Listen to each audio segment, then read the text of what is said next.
শেখ হাসিনার বিচারে মাটিতেই হতে হবে বলছেন মির্জা ফখরুল। জানাবো ফেব্রুয়ারিতে যদি নির্বাচন হয় তারেক রহমান প্রধানমন্ত্রী হবেন বলছেন লক্ষ্মীপুরে আনি। এদিকে গোপালগঞ্জে সব মানুষ খারাপ না বলছেন নূর। জানিয়ে দেব দেশকে দুর্নীতি ও খুনি মুক্ত করতে পিআর পদ্ধতি নির্বাচন চাই বলছেন চরমোনাই পীর।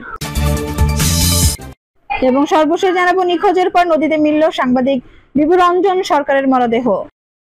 দর্শক শুনছিলেন সংবাদ শিরোনাম, এখন বিস্তারিত। শেখ হাসিনার বিচার এই মাটিতেই হতে হবে বলছেন মির্জা ফখরুল। বিএনপি মহাসচিব মির্জা ফখরুল ইসলাম আলমগীর বলেছেন, আজও প্রমাণিত হয়েছে শেখ হাসিনা এই বর্বর হত্যাকাণ্ড ও গুমের জন্য দায়ী। তার বিচার অবশ্যই এই দেশের মাটিতেই হতে হবে এবং সর্বোচ্চ শাস্তি পেতে হবে। মির্জা ফখরুল বলেন, অন্তর্বর্তী সরকার গুম কমিশনকে প্রকাশ্যে আনা ও পাবলিক শুনানি আয়োজনের ক্ষেত্রে সম্পূর্ণভাবে ব্যর্থ হয়েছে। গুম হওয়া ব্যক্তিদের মা ভাই বোনদের কান্না থামাতে তারা ব্যর্থ হয়েছে। এই বিষয়ে অবশ্যই জনগণের কাছে জবাবদিহি করতে হবে। তিনি বলেন, আমরা বাংলাদেশের প্রতিটি নির্যাতিত ও নিপীড়িত মানুষের পাশে আছি। আমাদের নেতারা বছরের পর বছর মিথ্যা মামলায় কারাগারে থেকেছেন।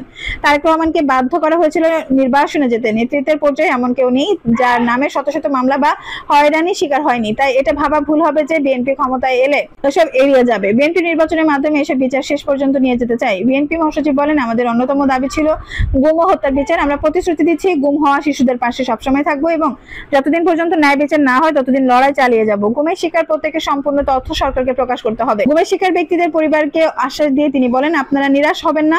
জনগণের আন্দোলন কখনো ব্যর্থ হয় না, এর নজির নেই, আপনারা ইতিমধ্যে প্রমাণ করেছেন। আন্দোলনের মাধ্যমে ফ্যাসিবাদকে ক্ষমতা থেকে সরানো সম্ভব। আমরা বিশ্বাস করি যারা পিতা ভাই বা সন্তান হারিয়েছেন তারা অবশ্যই ন্যায় বিচার দেখে যেতে পারবেন। ফেব্রুয়ারিতে যদি নির্বাচন হয় তারেক রহমান প্রধানমন্ত্রী হবেন বলছেন লক্ষ্মীপুরে আনি। ফেব্রুয়ারিতে যদি নির্বাচন হয় বিএনপির ভারপ্রাপ্ত চেয়ারম্যান তারেক রহমান প্রধানমন্ত্রী হবেন বলে মন্তব্য করেছেন বিএনপির যুগ্ম মহাসচিব শহীদউদ্দিন চৌধুরী আনি। আজ শুক্রবার দুপুরে লক্ষ্মীপুরে রামগতি উপজেলা ও পৌরসভা বিএনপির দ্বিবার্ষিক সম্মেলনের উদ্বোধনী বক্তব্যে তিনি এই মন্তব্য করেন। আলেকজান্ডার মডেল সরকারি পাইলট সরকারি উচ্চ বিদ্যালয় মাঠে এই আয়োজন করা হয়। শহীদউদ্দিন চৌধুরী বলেছেন, রমজানের আগে ফেব্রুয়ারিতে যদি নির্বাচন হয় তাহলে আমরা ধরে নিতে পারি বাংলাদেশের জাতীয়তাবাদী দল এই সরকারের প্রতিনিধিত্ব করবে। তারেক রহমান সে সরকারের প্রধানমন্ত্রী হিসেবে দায়িত্ব গ্রহণ করবেন। এখন থেকে তারেক রহমান সে প্রস্তুতি নিচ্ছেন। 180 দিনে কি করবেন, 365 দিনে কি করবেন। তার নতুন চিন্তার বর্বর জঙ্গি যুগকে পাশ কাটিয়ে 17 বছরের ট্রেনকে বাদ দিয়ে নতুন ট্রেন নতুন চিন্তা বাংলাদেশকে বিনির্মাণে তারেক রহমানের হাতকে শক্তিশালী করতে হবে। সংস্কার প্রসঙ্গ তুলে শহীদউদ্দিন চৌধুরী আনি বলেন, অন্তর্বর্তী সরকারকে যে সংস্কার কথা বলেছে সেই সংস্কার তারেক রহমানের 31 দফার প্রতিফলন। অধ্যাপক মোহাম্মদ ইউনূস লন্ডন গেছেন, তারেক রহমানের সঙ্গে বৈঠক করেছেন। এখন অনেকেই বলেন তিনি কেন লন্ডনে বৈঠক করলেন। আগে তো বিএনপির সঙ্গে বৈঠক হবে। বিএনপি বড় দল, তাদের দেশ পরিচালনার অভিজ্ঞতা রয়েছে। তারেক রহমানের প্রশংসা করে শহীদউদ্দিন চৌধুরী আরো বলেন, বিএনপি ভারপ্রাপ্ত চেয়ারম্যান কথাবার্তার বডি ল্যাঙ্গুয়েজ বক্তব্য চেঞ্জড। সুতরাং আগের রাজনীতি চলবে না, 17 বছরের ট্রেন চলবে না। নতুন ভাবে মানুষকে আশ্বস্ত করতে হবে। তারেক রহমান একটা নতুন রাজনীতি উপহার দেবেন, নতুন একটা সমাজ ব্যবস্থা উপহার দেবেন, কারণ আমরা তারেক রহমানের নেতৃত্বে দেশ গড়ার চ্যালেঞ্জ নিয়েছি। শেখ হাসিনার সমালোচনা করে শহীদউদ্দিন বলেন, 5 আগস্টে যে পালিয়ে গেছেন তাকে নিয়ে আর কি কথা বলবো, কিন্তু যা করে গেছে তা মনে রাখার মতো। চিরদিন মনে রাখতে হবে, শেখ হাসিনার কথা ভোলা যাবে না। গোপালগঞ্জে সব মানুষ খারাপ না বলছেন নূর। গণ অধিকার পরিষদের সভাপতি নূর হক নূর বলেছেন, ইতিহাস ঐতিহ্যের অবিচ্ছেদ্য অংশ এই গোপালগঞ্জ। আমাদের বাঙালির মুক্তি সংগ্রামের অভিসাংবাদিত প্রাণ পুরুষ শেখ মুজিবুর রহমান থেকে শুরু করে সাংবাদিক ও বামপন্থী রাজনৈতিক নেতা নির্মল সেন, ইতিহাসবিদ রমেশ চন্দ্র মজুমদার, মতুয়া সম্প্রদায়ের হরিচাঁদ ঠাকুর, বাংলাদেশ জাতীয় ক্রিকেট দলের রকিবুল হাসান, সঙ্গীত শিল্পী ফিরোজা বেগম, চলচ্চিত্র পরিচালক কাজী হায়াত থেকে শুরু করে অনেক জ্ঞানী গুণী ব্যক্তি এই মধুমতি তীর বোধহত গোপালগঞ্জে জন্মগ্রহণ করেছেন।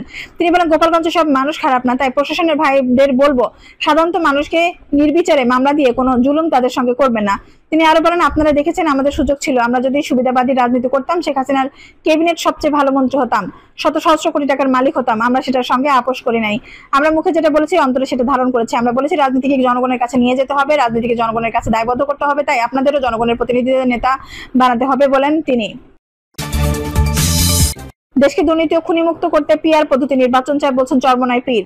ইসলামী আন্দোলন বাংলাদেশের আমির মুফতি ও চরমোনাই পীর সৈয়দ মোহাম্মদ রেজাউল করিম বলেছেন, দেশ সুষ্ঠু রাজনৈতিক ধারা প্রতিষ্ঠার জন্য এবং দুর্নীতি খুনিদের হাত থেকে দেশকে বাঁচাতে পিআর পদ্ধতি নির্বাচন জরুরি। ইসলামী ছাত্র আন্দোলনের ছাত্রদের প্রতি আদর্শবান হওয়ার আহ্বান জানিয়ে তিনি বলেন, তোমরা অন্যান্য রাজনৈতিক দলের ছাত্র সংগঠনগুলোর আচরণ থেকে শিক্ষা নাও। যারা সন্ত্রাসী খুনি ও চাঁদাবাজির মতো অপকর্মে জড়িত তাদের ভুল থেকে শিক্ষা নিয়ে তোমরা এমন একটি আদর্শ প্রতিষ্ঠা করো যা ইসলাম চাই। তিনি আরো বলেন, ইসলামী ছাত্র আন্দোলনের ছেলেরা 34 বছরে কোনো বদনাম অর্জন করেনি বা আল্লাহর বিশেষ রহমত। তিনি আল্লাহ প্রকাশ করেন তিনি আশা প্রকাশ করেন, বলেন এই সংগঠনের মাধ্যমে সাধারণ মানুষ মাথা উঁচু করে দাঁড়াতে পারবে এবং দেশ থেকে খুনিদের উৎখাত করা সম্ভব হবে। বর্তমান নির্বাচন পদ্ধতির সমালোচনা করে মুফতি রেজাউল করিম বলেন, গত বছর জুলাই আগস্টে ছাত্র আন্দোলন চলাকালে অনেক শিক্ষার্থী জীবন দিয়েছেন, পঙ্গু হয়েছে এবং চোখ হারিয়েছে একটি সুন্দর দেশ পাবার জন্য।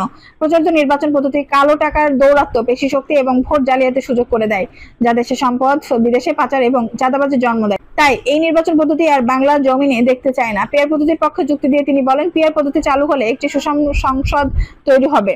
বিশ্বের 91টি দেশে এই পদ্ধতি চালু আছে এবং কোনো দেশেই এটিকে বাতিল করেনি, বরং নতুন দেশ এই পদ্ধতির দিকে ঝুঁকেছে। তিনি বলেন, দেশের সিংহভাগ রাজনৈতিক দলই পিআর পদ্ধতি নির্বাচন চায়, কিন্তু কিছু স্বার্থান্বেষী মহল এর বিরোধিতা করেছে। তাই সরকারের প্রতি গণভোটের আহ্বান জানাচ্ছে। জনগণের কাছে মত জানতে চাওয়া হোক তারা কোনো পদ্ধতিতে নির্বাচন চায়। সুশাসনের জন্য নাগরিক পরিচালিত এক জরিপের কথা উল্লেখ করে তিনি বলেন, দেখা গেছে 71% মানুষ পিআর পদ্ধতির পক্ষে মত দিয়েছেন। অন্তর্বর্তী সরকারের প্রতি কয়েকটি মৌলিক দাবি জানিয়ে রেজাউল করিম বলেন, নির্বাচন ব্যবস্থার মৌলিক পরিবর্তন আনতে হবে, যারা হত্যাকাণ্ড ঘটিয়ে তাদের দৃশ্যমান বিচার করতে হবে, সবশেষে একটি সুষ্ঠু জাতীয় নির্বাচনের ব্যবস্থা করতে। নিখোঁজের পর নদীতে মিলল সাংবাদিক বিভুরঞ্জন সরকারের মরদেহ। নিখোঁজ থাকা জ্যেষ্ঠ সাংবাদিক ও কলামিস্ট বিভুরঞ্জন সরকারের মরদেহ মেঘনা নদীতে পাওয়া গেছে বলে জানিয়েছেন পুলিশ। বর্তমানে তার মরদেহ মুন্সিগঞ্জ সদর হাসপাতালে আছে। নারায়ণগঞ্জের কলাগাছিয়া নৌ পুলিশ ফাঁড়ির ইনচার্জ সালেহ আহমেদ পাঠান বলেন, শুক্রবার 22 আগস্ট কলাগাছিয়া এলাকায় মেঘনা নদী থেকে ষাটোর্ধ্ব ওই ব্যক্তির লাশ ভাসমান অবস্থা উদ্ধার করে নৌ পুলিশ। লাশের সঙ্গে রমনা থানা এলাকা থেকে নিখোঁজ সাংবাদিকের ছবি মিল রয়েছে। রমনা থানা নিখোঁজ জিডির সঙ্গে যে ছবিটি পাঠিয়েছিল তার সঙ্গে মিলিয়ে দেখার পর বিষয়টি রমনা থানাকে জানানো হয়েছে। নিখোঁজের পর নদীতে মিলল সাংবাদিক বিভুরঞ্জন সরকারের মরদেহ।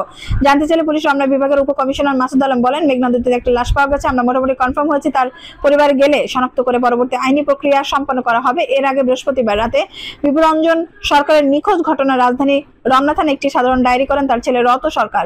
বিষয়টি শুক্রবার নিশ্চিত করেন রমনা থানার ভারপ্রাপ্ত কর্মকর্তা গোলাম ফারুক। জিডিতে রত সরকার লেখেন, আমরা বাবার অফিসে খোঁজ নিই এবং জানতে পারি যে তিনি অফিসে উপস্থিত হননি। বিষয়টি নিয়ে আমরা সম্ভাব্য সব স্থানে অনেক খোঁজাখুঁজি করি, কিন্তু কোথাও পাওয়া যায় না। গেলে থানায় এসে সাধারণ ডায়েরি আবেদন করলাম। বিভুরঞ্জন সরকার দৈনিক আজকের পত্রিকার জ্যেষ্ঠ সহকারী সম্পাদক হিসেবে কর্মরত ছিলেন। আজকের পত্রিকায় খোঁজ নিয়ে জানা যায়, গত 16 আগস্ট থেকে তিনি 7 দিনের ছুটিতে ছিলেন। দর্শক, এই ছিল এখনকার সর্বশেষ সংবাদ। নিশ্চয়ই ভালো লাগলো, অবশ্যই একটা লাইক দিন, কমেন্টে আপনার মূল্যবান মতামত জানান। সবসময় আমাদের পাশে থাকতে সাবস্ক্রাইব করে বেল বাটনটি অন করে রাখুন। ধন্যবাদ।